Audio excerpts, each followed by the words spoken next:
A lot of movies these days are actually based on books. Well, here's a little thing. Every movie was first written down. Yes, but not always published as a book. Sometimes Sometimes as a screenplay. screenplay. Oh, shit. A lot of people wonder why books always seem to be better than movies. And an underlying belief is we need to think about movies related to books differently than we do. Because right now we consider them as like the same type of delivery and we compare them directly to each other. The reason the movie's going to be better than the book is because, I mean, think about it. Harry Potter. What's the book bring? Well, I mean, what's the movie bring that the book doesn't? You actually visually get to see the magic that you're fantasizing about. You look at Lord of the Rings.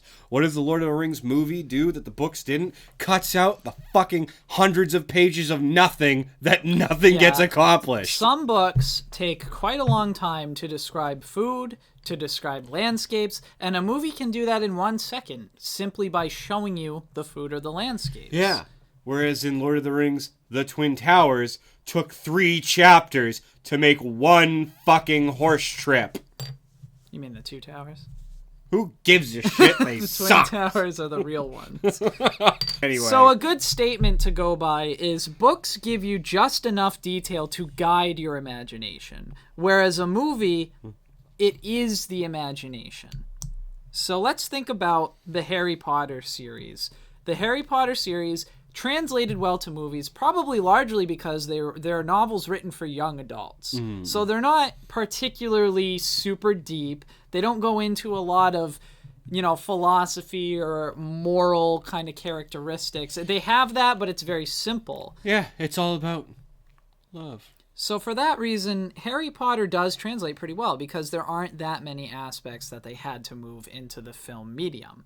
Lord of the Rings, on the other hand, are written for adults and adults that want to put a lot of effort and attention into reading them. Adults who have a lot of spare time.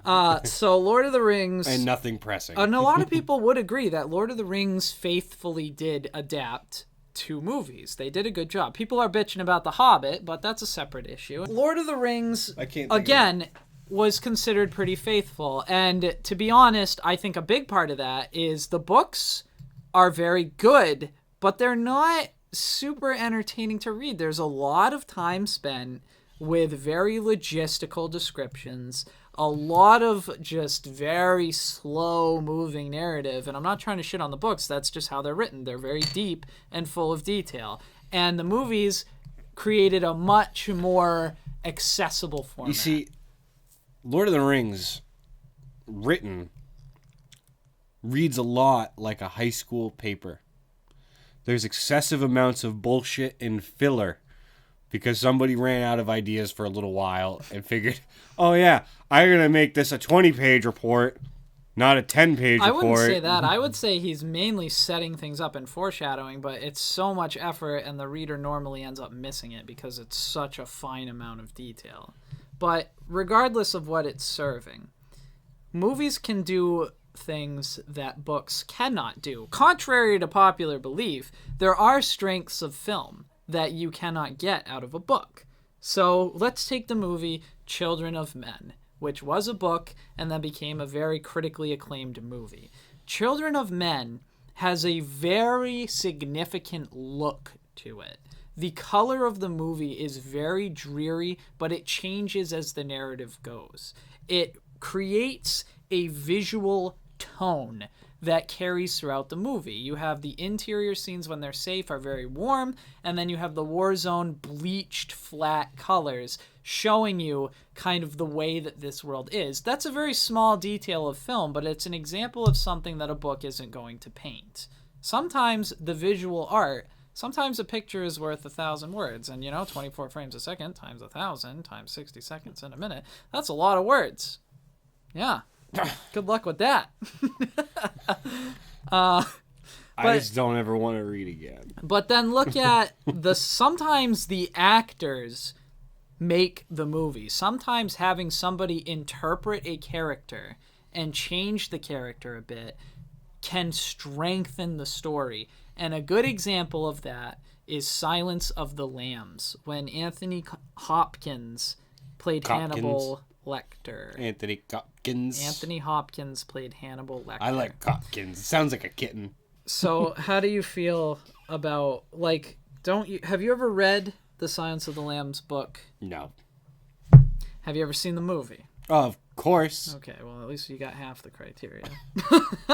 I actually, full disclosure, was completely unaware that Silence of the Lamb was a book till we discussed this in the pre-show. That's kind of the big point of this, is that most books are only discovered when they're made films, and then people read the book and they're like, holy shit, that was so much better.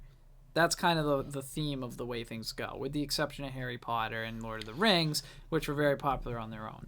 But I feel this almost hurts your point a little bit, that people always think that the one that they found first. But people always like what they find first the most. So if they read the book first, they usually like the book more. Well, you If get they an watch the idea. movie- You get an idea in your head, and you want to see your idea. And that goes back to the quote. Your idea is your own imagination. The book gave you detail, which you made your imagination around. The movie is someone else's imagination.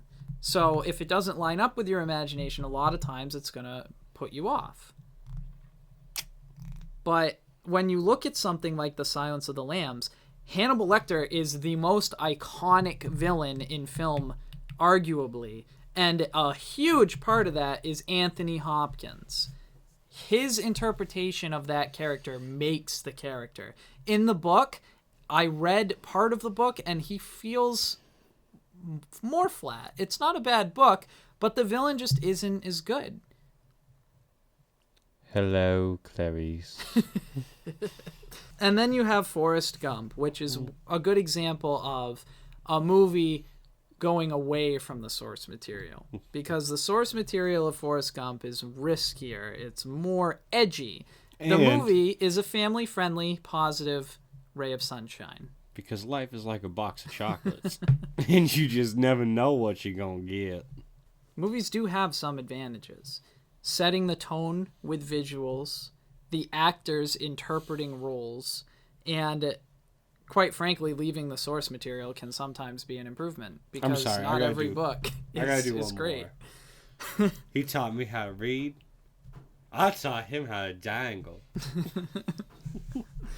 Okay, sorry. I just love that movie. So what books have you read that you feel like the movie's fucked up? Well, I mean, you can really look at any of them. I mean, I've read the Harry Potter books and watched the movies. I think they're both great to watch. I think that's a bad example just because of the young adult kind of narrative. It's just easier to translate because it's simple. But they still vary, is my point. They do. And that's really the biggest disappointment from someone who's read the book, is when you see the storyline vary from what you're expecting, because you want to see the story you're already invested in transcend into a visual image perfectly. I think that brings up a good point. That's what it's all about, investment. You want a certain thing out of the book. Which 9 times out of 10, the people making it will not do, and they will not do it on purpose. I mean, Game of Thrones, the entire 5th season or 6th season, Jaime Lannister's character does not exist, but he's in the show. Why? Because the audience loves him, and they weren't going to risk losing audience over not having him around. But Game of Thrones, I think, is doing it the best possible way. They are diverting from the source material, and they are creating 2 different narratives based in the same universe, but they're recognizing that these are 2 different things. The show is not going to directly emulate the books. It would be horrible. In my opinion, that's what they should all do.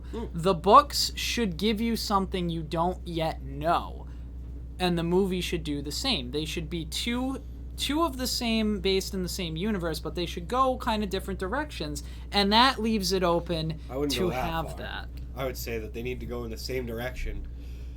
The main accomplishments should be the same, but how they achieve them might be a little different. See, but then you're kind of getting into people getting upset again, because if it's going to follow the narrative that closely, then people are going to start to get upset. Yeah, but it's a simplistic storyline, but Harry Potter, for instance.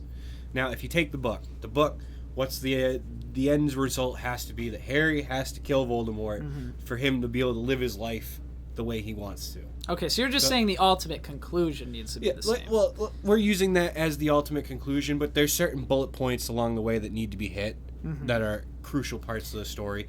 The journey there can be varied a little bit, but I mean, you can take the book and then go to the movie and be like, well, in the end, what we decided to do, instead of having him kill Voldemort so he could live a happy life, they actually kissed, made up, and turned out to be Voldemort's his new father figure who touches him in the But bedroom. why not? Because then you get two different narrative based in the same universe. I feel like that gives me more reason to read the book and more reason to watch the movie. Because at that point, you're just writing a completely different story. Because it's still based in the same universe. Yeah, but that's not, like, it's not Harry Potter then. Like, it's, a magical fantasy story that we've came up with. It's not Harry Potter. I can see a reason for that, but I think there is value in building a universe and interpreting it different ways. Well, yes, but that's like what Star Wars would be the perfect example, because there's a bunch of movies that go chronologically in order, and then there's a bunch of bullshit that people write to add into that universe that actually has nothing to do with it. Yeah. And that's someone taking a twist and putting a spin and going on a ride, which is fine. But they're usually, taking a character from that and usually reflecting a different part of that character's life before or after the story that we know. Something that doesn't interfere with what we need to achieve in the main storyline. I definitely see that point. I think there's value going both ways depending on your source material. So what do you guys think as the viewer? How do you look at a movie where you already read the book? Are you able to separate that this is going to be a different thing? Or are you going to be one of those people who bitches when the movie is over, even if the movie was good? Who are you going to be? If you take that book too fucking seriously, get the internet. Do you want to leave that part in? Because that's a very antagonistic end. I've just been filming Francois zoomed in. That's just hands flying in frame. I'm sorry, was that not what you wanted? That would be That's funny. what people come for anyways.